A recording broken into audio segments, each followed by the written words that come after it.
a breath, step outside. Ya'ate anotscho, hehe, Khani ya anotscho, and this is for my mom, Kathy. I love you. Thank you all for being here this evening. We would like to take this time to acknowledge our traditional owners and ancestors of the tribal lands, Ohkay Owingeh, also known as Santa Fe. We reside here. Thank you for having us and blessing us. We also want to take this time to acknowledge Women's History Month. Every day, we need to honor women. So, we have a very special guest tonight in honor of Women's History Month, who happens to be from one of the Pueblo tribes, MaryJane Bird, also known as Blue Horizon, her Tiwa name, hailing from the Pueblo village of Ohkay Owingeh. She is the visionary founder, director, and artist behind Blue Horizon Dance and Storytelling. This unique platform beautifully blends ballet and modern dance with American Indian dance, storytelling, and even some Indian Sign Language. So everybody, please welcome our beautiful guest, MaryJane, this evening. Thank you, MaryJane, for being with us this evening. So I wanted to start the evening off by telling you that we have been looking forward to this evening for a very long time. So I'm going to go ahead and start by asking you to tell us a little bit about your bio and some of who you are. As we get to know you, we'll ask you some more questions. Thank you. My name is MaryJane Blue Spruce Bird Cote. At 4 days of age, according to the Tewa village of Ohkay Owingeh, I was given my native name, which is Quanatzawen, which means Blue Horizon. And that is what I always performed by, Blue Horizon. I was born and raised at the Santa Fe Indian School back in the 1940s, 50s. So I guess I'm old. And I do have some wisdom, although my wisdom teeth are gone. But anyway, so as I said, I was born and raised at the Santa Fe Indian School. My parents were George and Juanita Blue Spruce, and were very adamant about education. Because as my father would always say, daughter, people, the first thing they see in you is brown. So whatever comes out of your mouth should be intelligent. So that is why my mother and father sent us, my brothers, I have two older brothers, sent us to parochial school, to Catholic school, so that we would be able to speak intelligently. Now, this caused a problem within the Indian community because they decided that we were trying to be white. And of course, we didn't fit in the white community because we were considered stupid. My first day at parochial school, which was Loretto Academy, which is no longer there, but it is now the Inn at Loretto in Santa Fe. My first day of school, I entered. The nuns looked at me and said, "Oh, you're an Indian. Well, you must be stupid. So go to the back of the room." So I went to the back of the room. I felt embarrassed. I didn't cry, but I felt embarrassed. Now, imagine this is a 6-year-old who my father had sent to school on a bus. By 6 years old, I was traveling back and forth to school on a city bus. My father had written home, and that's the bus I was to take, and school, that was the bus I was to take. So when I went home, I told my mother and father what had happened to me. Now, in this day and age, parents would be really upset and would have gone to the school and complained and done whatever was necessary to make their child welcome. My father simply told me, "Daughter, go back and prove them wrong." So I did, sat in the back of the room, third grade, we were giving Stanford achievement tests back then. I made the highest score in the entire school, which was from first grade to 12th grade. I then began to sit in the front of the room. So they now said, okay, I guess you got some smarts. So I continued in that manner. So that was my first experience out in the world.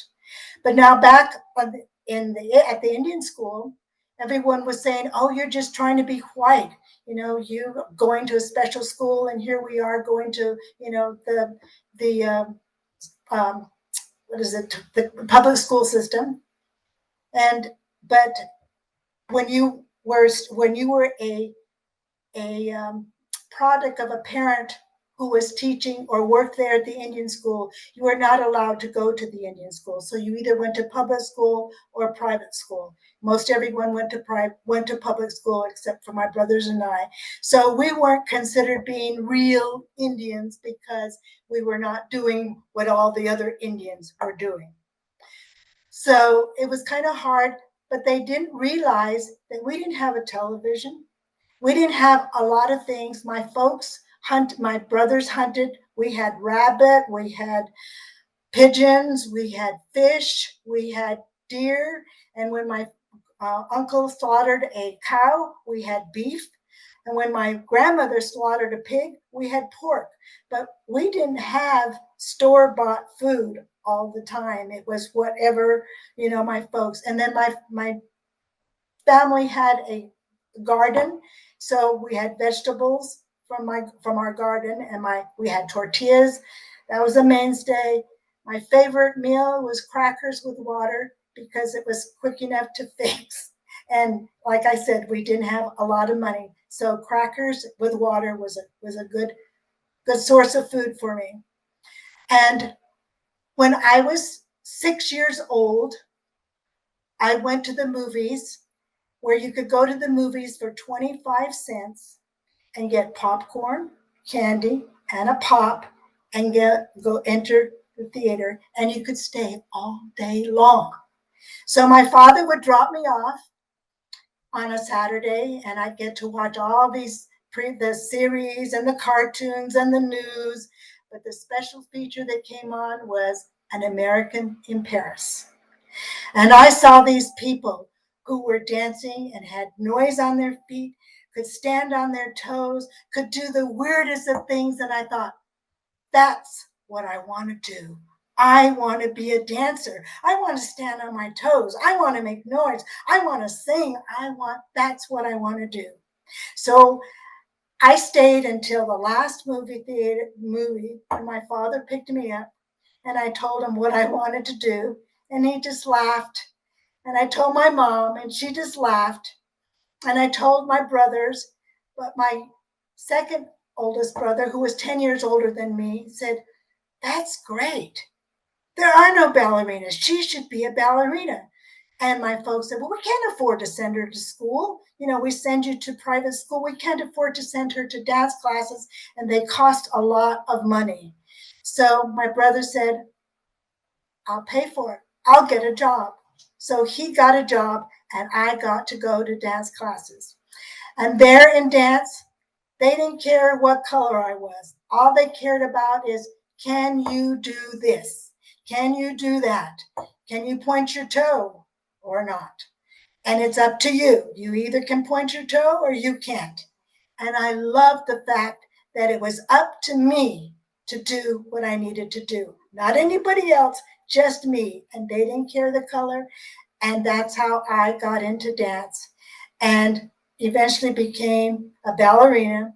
I performed with the Oklahoma Civic Ballet Company, where I also performed with Maria Tallchief, who at that time was the prima ballerina. She was half Osage and half French.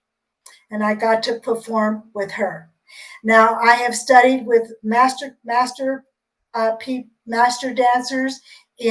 master teachers in modern and in ballet. The ballet teachers I had were German, who taught in German, were Russian, who taught in Russian, French, who taught in French. Luckily, ballet is all French.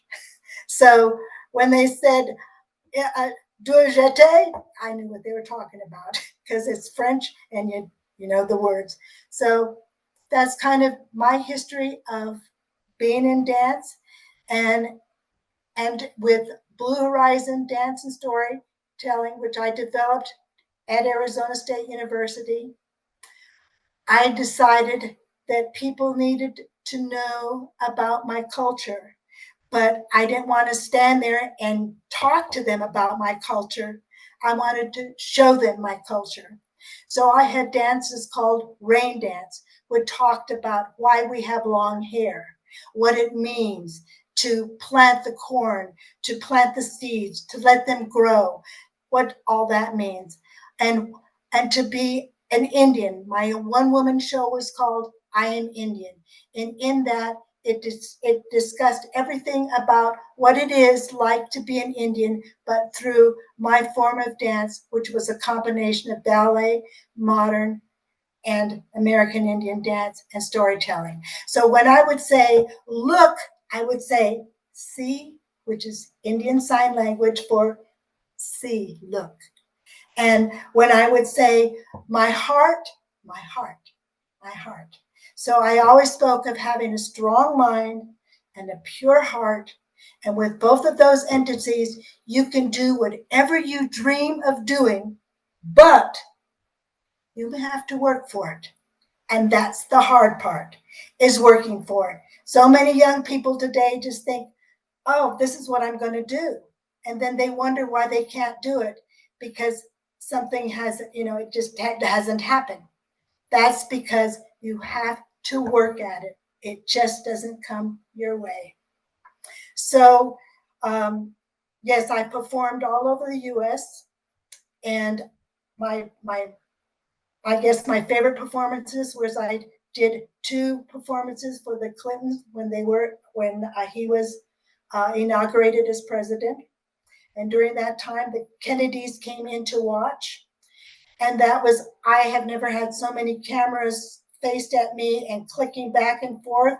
And all I kept hoping is, I hope I'm facing the right way for this particular step. I hope this, because I had never had that many cameras on me before. So that was exciting. I've danced at the Kennedy Center, and I've danced in New York and done panels in New York.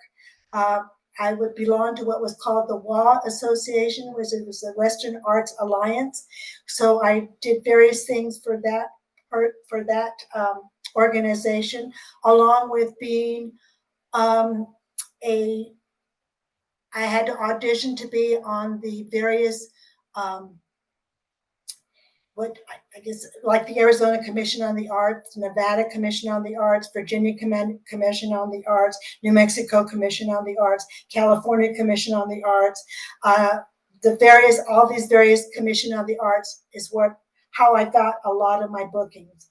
And I was booked from 1990, I guess it's when I began in 1998 is when I really began performing on my own. And I was booked every single month for at least 2 weeks to a month all over the US. So my story was told everywhere. And I thought about starting off with one of my stories, which is how I began most of my series. But I thought, no, we'll just do it this way. So I think I've covered, because I have my notes here, I think I've covered what I hope to have covered. I hope. Yes. So I can talk about what it was like being brown and a dancer on stage, because the first time I did ballet and I was on stage, and at that time we wore pink tights. No matter the costume, you always wore pink tights because they didn't have all the colors they do now. But they said, that won't work. She's coming out orange. And because I was brown, and when you put pink and brown together, I guess it turns out orange. So they were going, wait, that's not going to work. What are we going to do? So they had to figure out what I had to do to look the right color. And then they didn't have the lighting that they do nowadays. So they had to figure out what to do with this brown person on stage and the lighting at that time.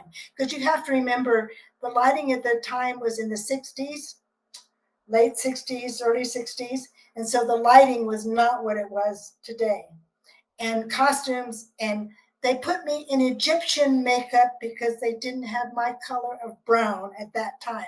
So I had Egyptian makeup, which was more or less black makeup rather than brown makeup. And there were problems of what to do with me, with my brown color. I laugh at things that are going on now about people complaining about this and that, and I'm going, you weren't around when I, the brown person, was actually on stage. There just weren't the brown people that there are now.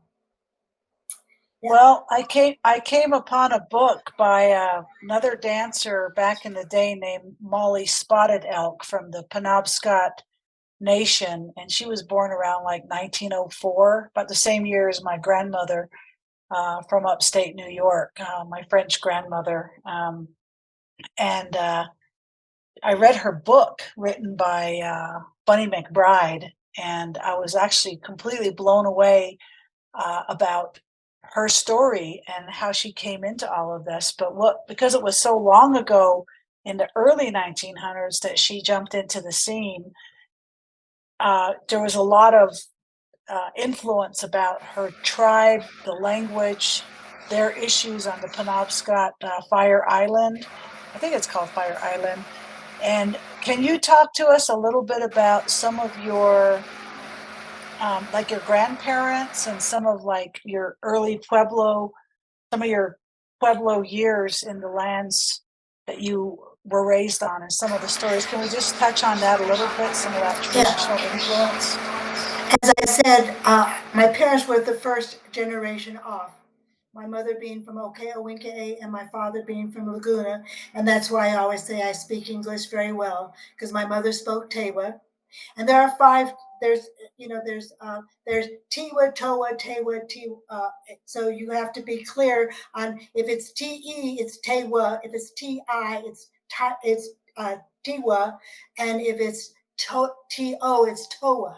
So that can be kind of a mix up there. So I am Tewa, and as I said, my father and mother were the first generation off, but I would have to go and help my grandmother, who was a pottery maker, because she was blind.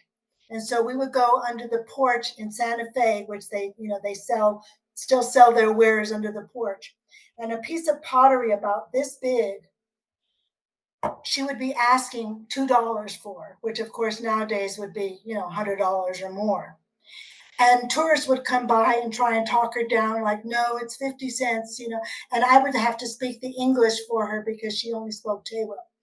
And I would get so angry, and she would have to keep poking me because I would be yelling at tourists, telling her, do you know what she had to do make this pottery? She had to go out and get the clay. She had to go and mix the clay. She had to do it the string type of thing around. She didn't put it on a potter's wheel.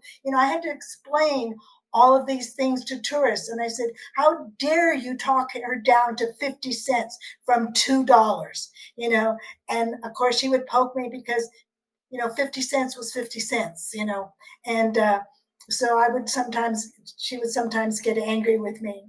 And then I remember the time she lived in a one room house, and everything, she knew how many steps to and from wherever, from her bed, from her table to the stove. She cooked on her own.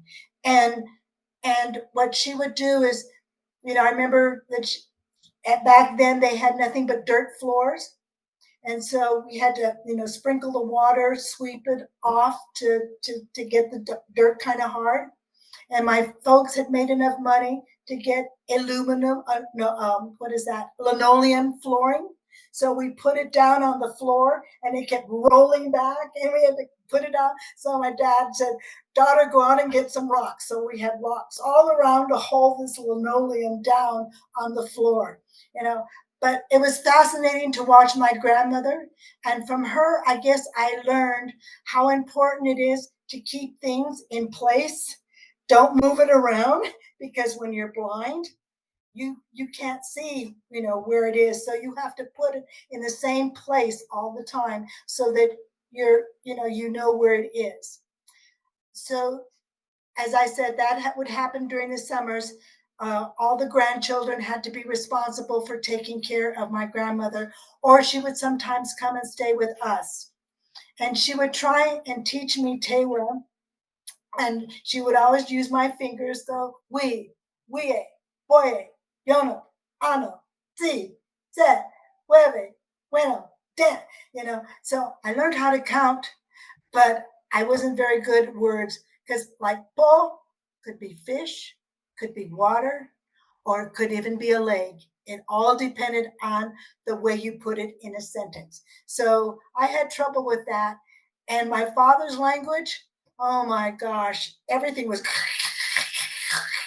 and it's the only thing I learned from my father was show, let's go.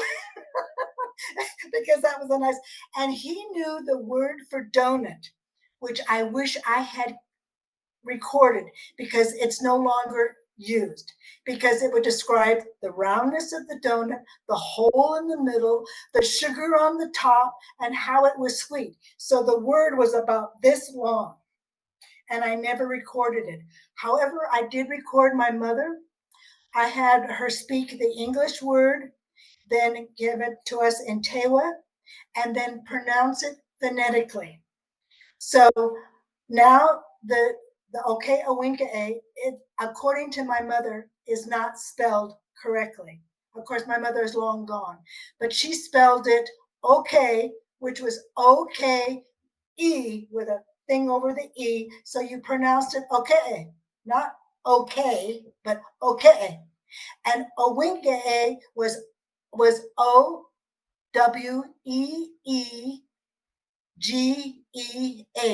Owingeh. So it wasn't Owingeh like it is now. So, I mean, people say Ohkay Owingeh, but that's not the correct pronunciation. The correct pronunciation is Ohkay Owingeh. So and that's due to a linguist coming in and saying, this is how it has to be. And we're going, but it's tonal, not listening to us. So it's a lot of the things that are out there are incorrectly written. But my mother would be happy that instead of San Juan, which was the name given to us by the conquistadores, it is now our own name, being even misspelled one. Yes, and I'm thinking about your grandmother, because I was very close with my grandmother, and I still am. And her DNA runs through my blood, so I'm very grateful. But she never learned English, and because of her, gratefully, I have a good grasp on the Navajo language.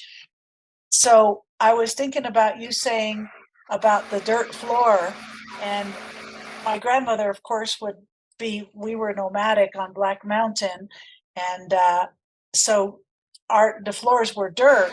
But I'm thinking, I wonder when you all came and said, hey, we got linoleum flooring. I wonder if your grandmother actually preferred that, or if she preferred to just be one with the earth on the dirt for her floor. That would be a good question that we could think about, But, it's like, because some people on the Navajo reservation, when plumbing came in and toilets, our traditionals said, get that out of here. We are not going to be, that belongs over there. And, of course, it goes back into the earth and has all those other qualities too. But it's just interesting how we assume our traditionals want the westernization of everything, including the English language. Some do not, and some prefer not to have infrastructure in the home, but prefer the old ways. So I was just wondering about that. Well, I know, according to our ways, at least as my mother told me, is that you go with whatever comes. You don't try and make things the way it was. You go with the flow. Because I remember when, I had to travel a mile down for the outhouse, and I hated it, using the catalogs. Those Sears catalogs were great though, My husband, who grew up poor as well, and he's not native, I said, so which part of the catalog did you use? He says, oh, I used all the underwear part. I said, I used all the tool part. I said, we have things in common, even though we're not the same, nationality. Yeah, rub it, make it, and I asked my mother one time.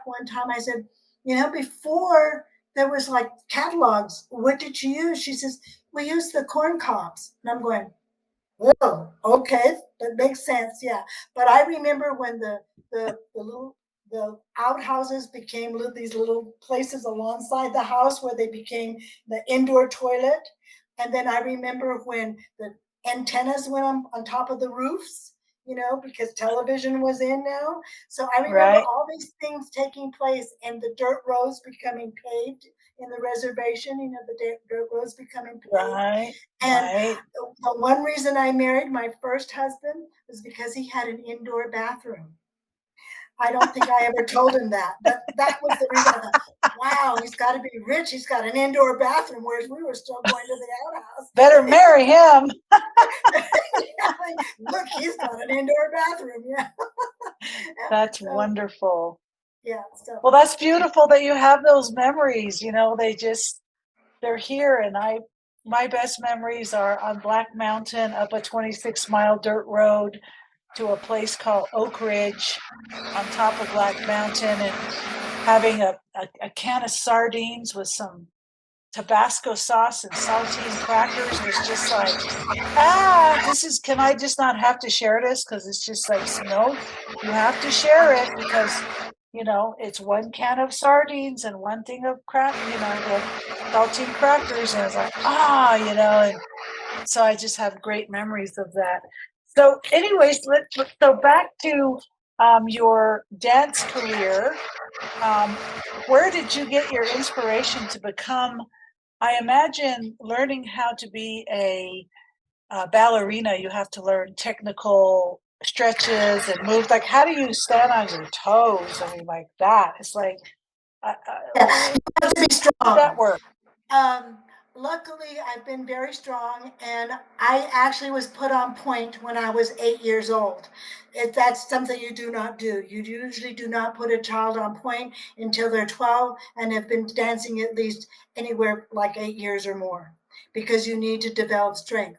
Now, ballet requires the total body. I mean, when you look at it on stage, it looks so easy and whatever, but it's the whole body is working, and you don't know it, and unless you were to go backstage and watch us going because everything is working. There is not a single muscle that is not working. Now that also goes for most dance. You don't just go out there and just flop around, which I see a lot of people doing now, a lot of dancers doing now. And I'm going, you're not going to make it to my age. You're not going to make it to my age because you have no control. And that's why when I see young people who want to be dancers, I say you have to be technically trained. Don't just go out there and say, I'm a dancer. Get the technical training that you need, because with that technical training, you can do any kind of dance. Although Martha Graham technique was hard for me, because ballet, you have to have a back like this. Martha Graham, you had to be able to contract and release, contract and release. And I had the hardest time contracting because my back was so rigid from being in ballet, where you have to keep it strong and tight and not do any of the bending that Martha Graham technique involved. And I can remember going, that's as far as it goes. It doesn't go anymore. And then other people could really get it. But yeah, so technique is so important, and you need to be really strong. And when you go on point, you have to be able to stand flat and be able to go up on point all the way up. And like right now, Forgive my yeah, ignorance. What does point mean? point means most people call it point shoes or toe shoes. Okay, we call them point shoes. The old term was toe shoes, because you were standing on your toes, therefore they were toe shoes. Yeah, but they are called point shoes. Nowadays they're called point. And you stand on, and when you first begin point, you are blistered like crazy. They have little bunny pads, what they call bunny pads, which you put on your toes to protect your toes. And then you get rid of the bunny pads and you tape your toes. And then you get, either you can continue keeping the tape on your toes, throughout, or you just don't do any have any covering on your toes, because your toes have become so strong. Now, I have danced on point with a broken toe, because I was doing leaps one time and I broke my toe. But show must go on. And the one thing about me is I have an overdeveloped arch, which means my arch is really very, very pointed. I have a very, very good point, which is very necessary to do ballet, to have a good point on your foot. And if you have flat feet, it's really hard. And a lot of Indians have flat feet. So that's really hard to get that point. But with me, I could do it. But I had to have a specialized shoe because I had an overdeveloped arch. Now, my dad, when I first started, because toe shoes at that time were so expensive, that we had to find a way to make my toe shoes last longer, because I could break in a pair of toe shoes or point shoes in just a lesson or two. So he made little leather things for me to stick into my point shoes so that they would last a little longer, so that we didn't have to spend so much money. Then I got introduced to Nina Coppola, who was one of my ballet dancers my ballet teachers for a very, very long time, who sent me to the Russians, who sent me to various places to make sure that I would get the type of training I needed. But she found out that there was a shoe called a barre, which is made in France, which has a still shank, which you can put on if you have an overdeveloped arch, and therefore you don't break in your shoes quite as fast as I do. So I had a special shoe, and did point. And there are various exercises that you do in ballet to help you develop the strength that you need in your legs and your feet, and in your back and your torso. And one of the things which I hated to do, which was called a rond de jambe en l'air, which means you circle your leg in the air. You're not actually circling your leg, but you are bringing the knee in and out and in and out. And you have to do it en dehors and en dedans, which means you have to do it forward and backwards. Now, in class, we had to do 32 en dehors and 32 en dehors. Now that requires the thigh muscle to be working. Now imagine this is the leg. This is your thigh, and this is the knee, and you're working this. Now, try doing that 64 times. Your leg is burning, your thigh is burning, everything is hurting tremendously, and you still have to stay upright and look beautiful. So in my mind, I'm going, I love it, I love it, I love it, I love it, I love it, I love it, I love it, I love it. That's the only way I made it through that exercise.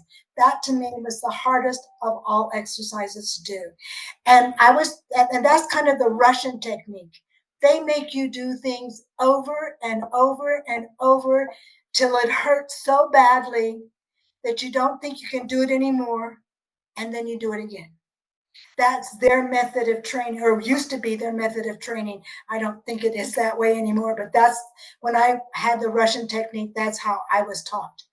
And so I lost my train of thought. I'm so sorry. Oh dear, does that mean I'm getting old? No, that means that I'm ready for another question. I'm Okay. curious about you getting your innate discipline? Is that something you were just born with? Is it something that your parents raised you with? Was it the Catholic school training? How did you end up becoming able to do that? Because like you said, if you want something, you're not just going to get handed to it. You have to work for it. So how did you develop that discipline at such a young age?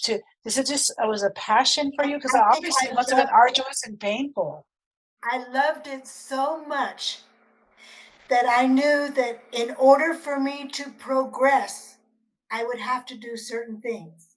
So if it was painful, I did it.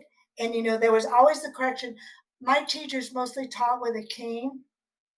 So if you didn't do it correctly, they would come along and hit you with the cane. And that was inspiration too, to go, oh, I'm doing this right, or I'm going to get hit by a cane. And then I know that I was known as, around the Indian school, as the little girl who jumped around a lot. I was always moving. I could never sit still. My dad would have me sit on a chair and be still for 5 minutes. Just be still, daughter. Don't move. Don't do it. Oh my gosh, is that hard to do? Just be still in mind and everything for 5 minutes. And I think that also was helping me with my dance.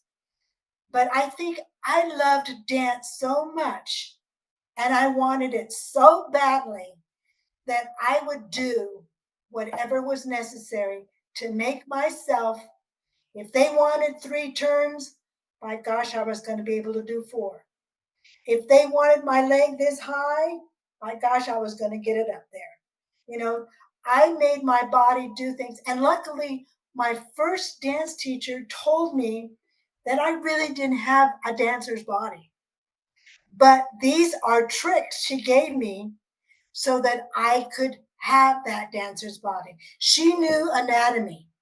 And that is something that a lot of teachers don't know today. They just expect you to do something and not really have an anatomical knowledge.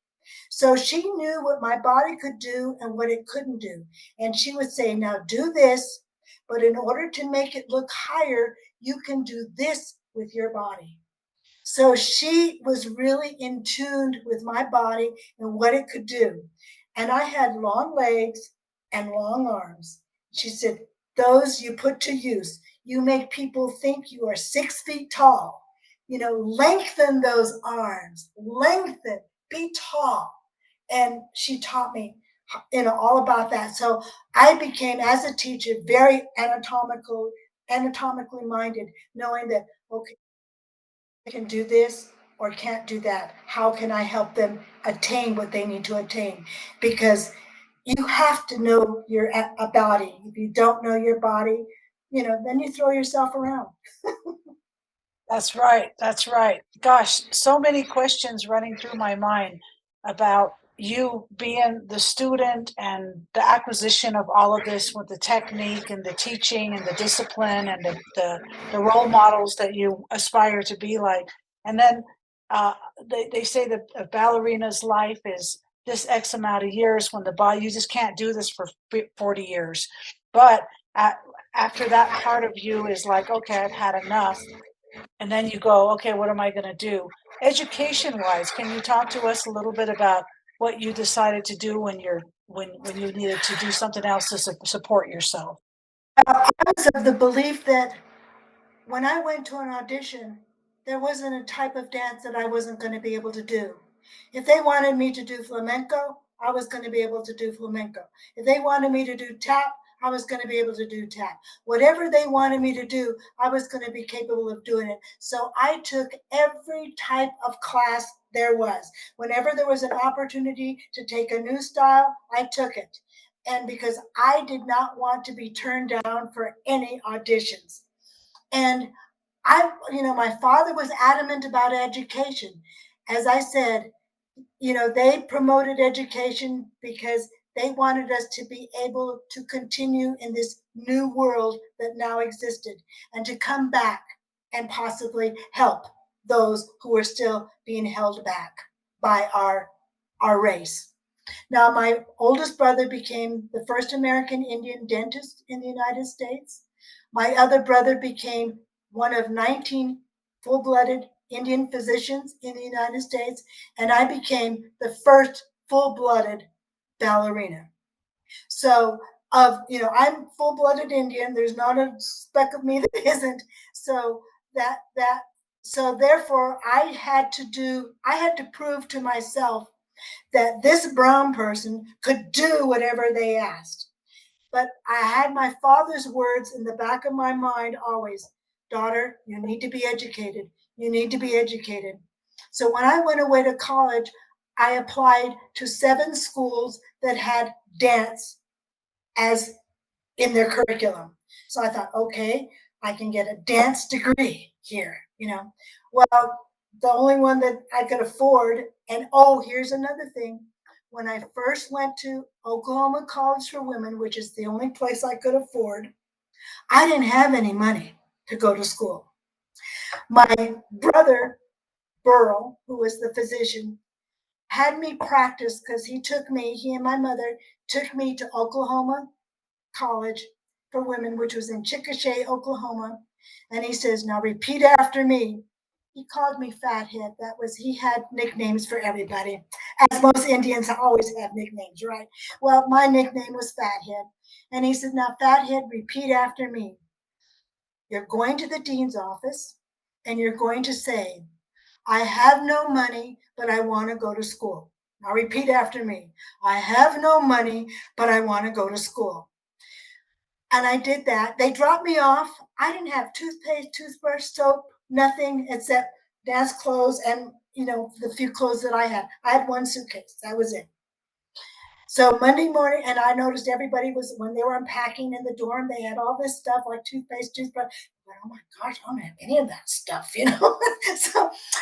So Monday morning, I went into the dean's office, secretary sitting there, and I said, I'd like to speak to the dean.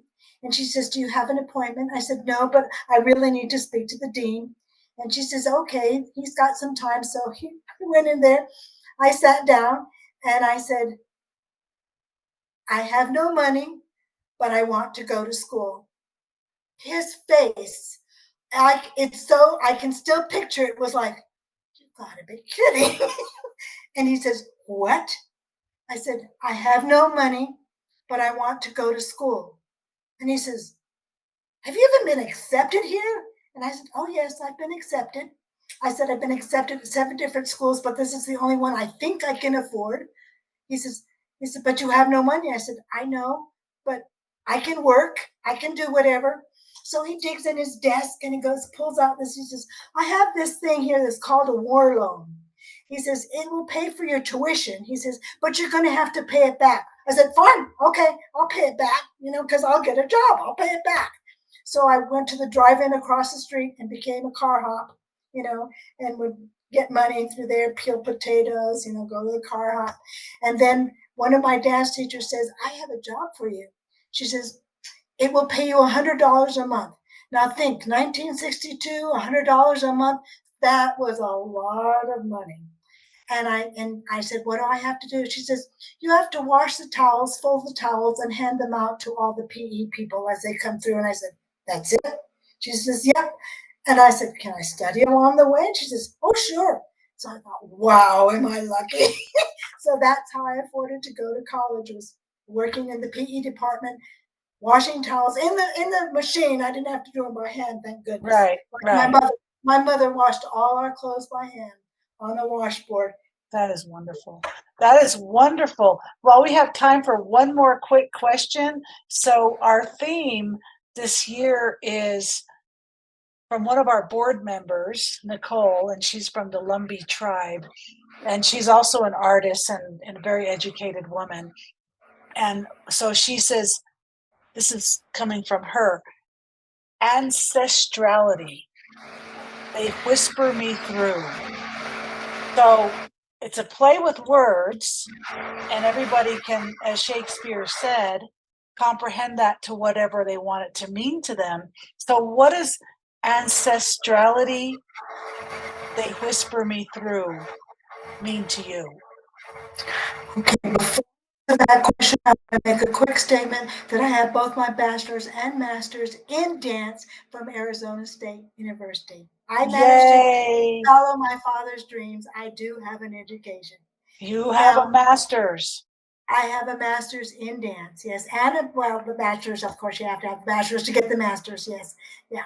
But I looked at that phrase and I kept trying to think about it because I have lived in a white world and had to compete in a white world all my life. That being Indian, it's inside of you.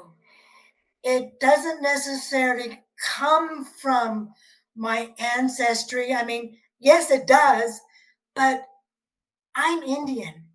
And Yeah. you can't take that away. You look at me, you see brown. I'm Indian. I'm as Indian as they come. I may not have grown up on a reservation like a lot of people because I had to live through that where they say, "Well, you're not Indian because you didn't live on a reservation." I'm going, "Oh, give me a break." My granddaughter's going through that. My granddaughter is going through that. Well, you're not Indian. But yeah, but she participates in all the ceremonies as I did, as I do. Right. And but it's in you. It's not something that is taught. I don't think ancestry. I don't think that's something that's taught. You have it. It's inside there, and you can't. It's indescribable. I think as if you were Irish. It's in you, whatever you are, it's inside you, and you do something with it. Said you're given an ability. Find out what it is and spread it out there. Thank Do you. something. That is so beautiful. I love that answer. Thank you for sharing. We're going to take a quick commercial break and then we're going to come back and we're going to invite all your fans and your family members to come in for a quick hello. And we're going to try to honor as many speakers as there is so they can at least say hi to you. Give it up, Elena. Thanks for that, Tasha, and thank you, MaryJane, for this extraordinary walk that you've done. Period! Exclamation mark. So really honored to be taking all of this wonderful wisdom and what you have done, continue to do, and then passing on to future generations. So thank you so much with this and that. If this is your first time at the Indigenous Ways Circle, welcome. Thank you so much for being here. Because we've got a lot of people in, I'm going to do what we usually do, which is a quick commercial break of what's going on. Then as Tash was saying, we're going to invite all of you to come in if you've got questions. And for all those people out in social media land, if you want to type something or a comment for MaryJane Bird, please do. Now is the time. And we'll bring everyone in very soon.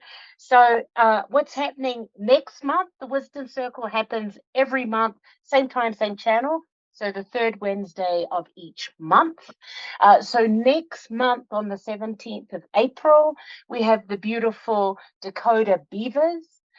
He may look familiar as he is an actor and got this wonderful role if you are a Hulu subscriber in what is called Prey. He has a couple of followers on his Instagram, and once this started beaming out, he's got something like 40,000. Anyways, he will be blessing us in the circle next month, so please put it in your calendars of him being here. And also, what will be happening to his one of the reasons why he is on is simply because he has a band and they will be kicking off our Indigenous Ways Festival series in May, which I'll talk about very soon. But if you want to take this recording of MaryJane and share that out with all your networks, you can. If you go up to our website, IndigenousWays.org, there you'll see in our virtual library over 200 Indigenous, Native American, LGBTQIA, and deaf and hard of hearing presenters who have come through this format online. And MaryJane Bird is clip will be in there too in the next about 24 hours, so you can share that out. Also, down below, you'll see all our social media sites. So if you're beaming in now or you have one of these sites, please subscribe to our pages. And also, if you want to be on our mailing list, just go into our website and there you'll see a button. Very exciting. Next Monday, we're revamping our website. So be sure to check that out and let us know what you think about that.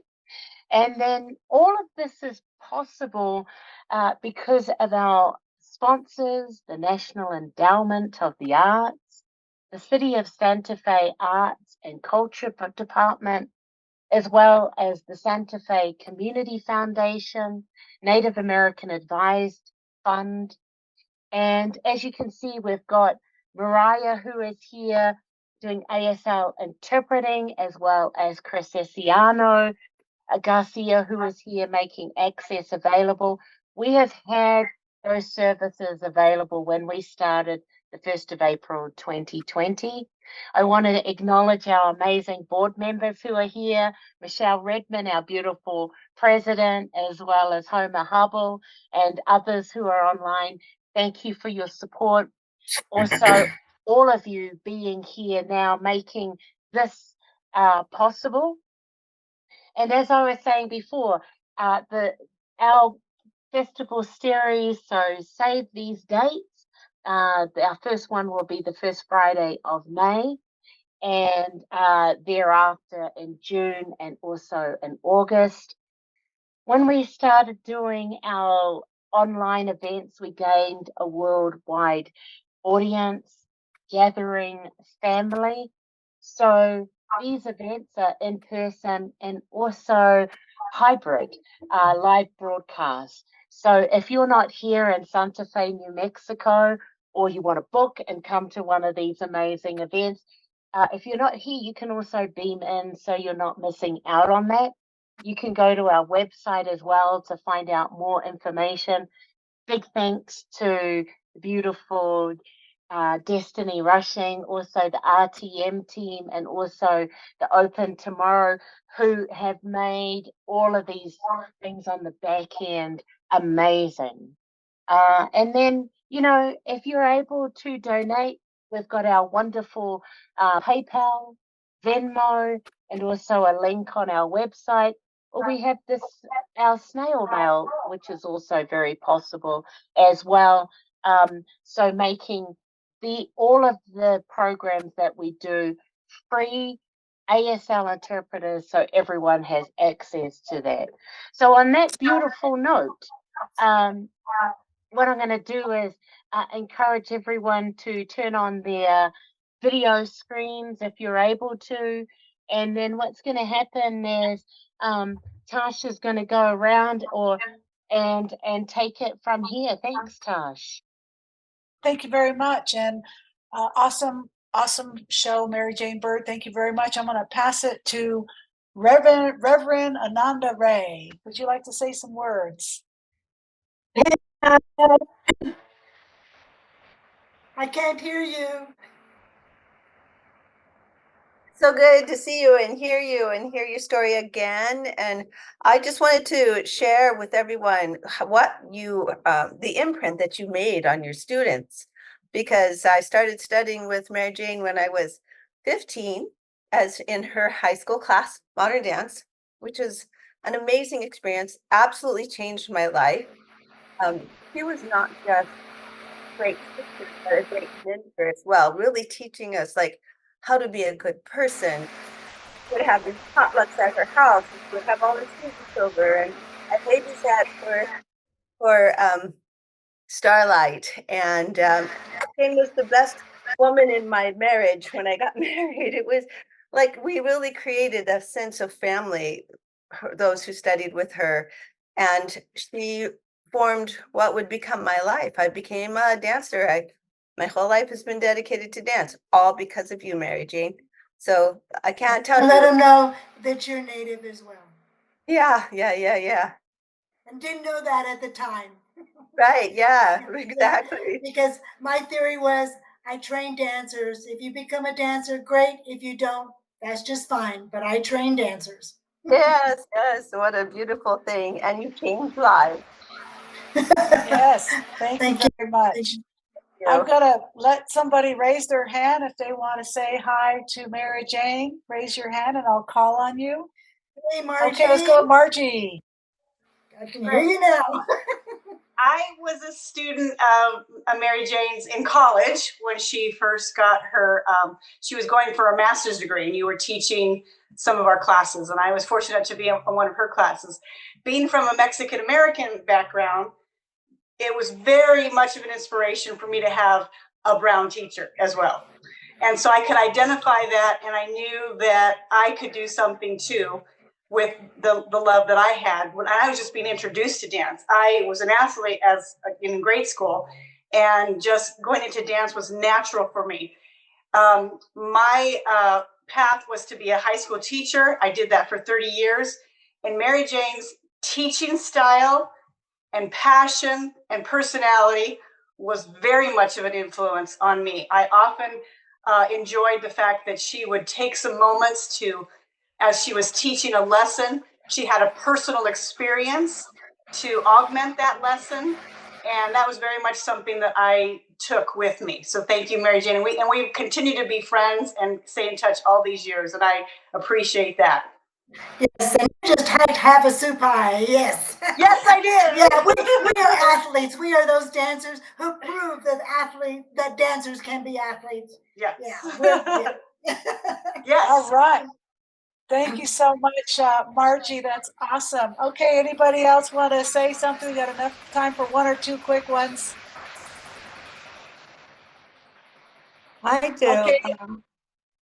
Go for it, Rennie. Blue. Hi, sweetheart. Hi, Aunt MaryJane. I'm so glad I got to see this amazing hour of you. It makes me feel so happy that you're my aunt. Thank you, Renee. I'm so glad you were able to join. Yes. Thank you. Thank you, Renee. Thank you. Yeah. And I think Arletta wants to say something. Arletta, do you want to say something? Go ahead. Arletta uses sign language, so Mariah will voice.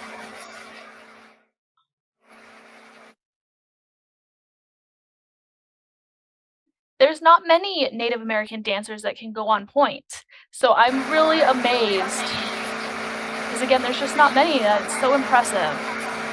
But thank you, MaryJane, for sharing your story. Yeah.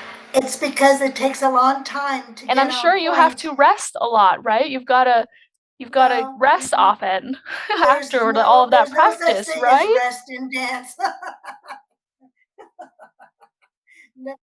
Oh, okay, that makes sense. And it takes a long time to get on point, so that's why probably a lot of natives don't get that far. So yeah, it takes years to get that strength. Yeah. I see. That makes sense. Okay. Beautiful. Thank you for that, Arletta. This is Tasha's voice. I want to say thank you very much, everyone, for joining us this evening. We love you. Thank you for supporting Indigenous Ways. We are all inclusive. Everyone has an Indigenous background. I don't care if we're from Ireland or France or German or Russia.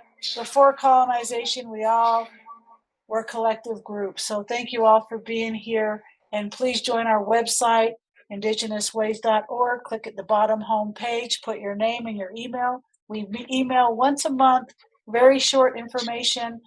We don't send you a million emails a month. You get one email a month just to stay in tune, and please become a part of our world family. We love you all. We would not be doing this without you. And most of all, let's give it up for MaryJane Bird and our beautiful ASL interpreters, Mariah and Chris Cenciano.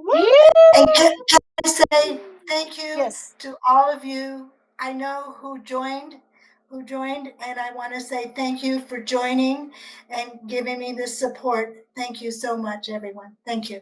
Take care, everybody. Thanks, This is a sign everyone. for I love Thanks, you, and MaryJane Arletta's Bird. beautiful. Thanks, everyone.